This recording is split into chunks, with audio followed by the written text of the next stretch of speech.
Eu serei sempre um defensor árduo de todo tipo de manifestação em defesa da democracia, do fortalecimento das instituições democráticas desse país, mas não vejo que esse é o momento de aglomeração, de ir às ruas, diante dessa pandemia. Eu acho que a coerência, aqui, por exemplo, no Ceará, nós temos um decreto que proíbe, estamos em isolamento social, proíbe a aglomeração.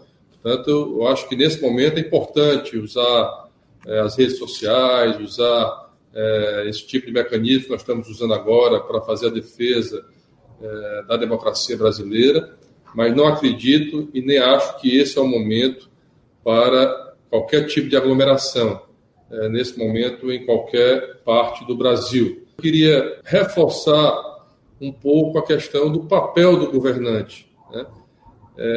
Eu tenho dito que o maior exemplo de falta de federalismo que o Brasil está vivendo é esse momento da epidemia, da pandemia, onde a gente não vê uma coordenação, onde a gente enxerga que há mais de 20 dias estamos sem ministro da saúde. Imaginar que numa pandemia desse nível, há mais de 20 dias nós estamos sem ministro da saúde nesse país, né?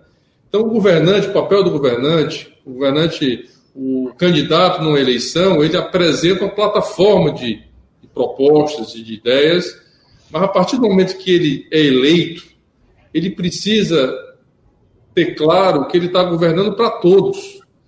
E o caminho de governar para todos é o respeito, é o diálogo, é ouvir as diferenças, a pluralidade que existe de ideias num país ou num estado. Isso digo para governador, para o presidente, para o prefeito. Falo isso pela experiência que tenho tido aqui no Ceará. Estou no segundo mandato e uma das coisas a minha característica aqui no estado tem sido um homem de diálogo. Eu dialogo desde o presidente da Federação das Indústrias, que foi eleitor do Bolsonaro, ao movimento dos trabalhadores sem terra. E é exatamente um pouco que o presidente Fernando Henrique colocou, o envolvimento, as pessoas fazerem parte das decisões, se sentirem parte do processo.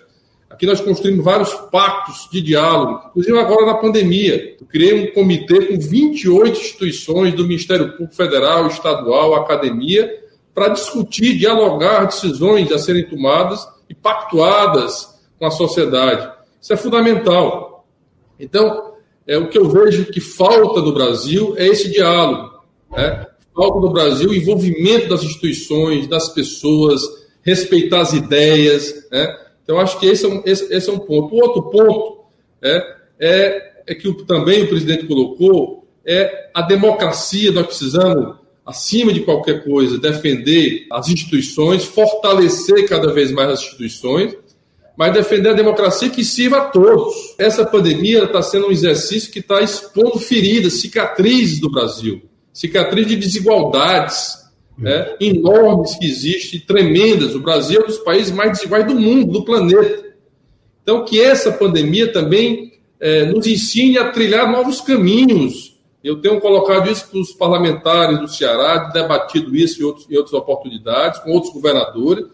E lembro que tem 2 pontos que seriam fundamentais, que a reforma tributária que nós estávamos discutindo nesse Brasil não passe apenas a fazer mudanças do ponto de vista da tributação do consumo. Ele tribute a renda e o patrimônio nesse país, por conta da desigualdade e da concentração de renda que a gente tem nesse país.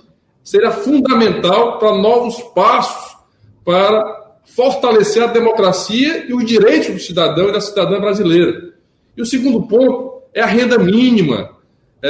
Essa pandemia mostrou claramente a fragilidade que existe da população vulnerável desse país.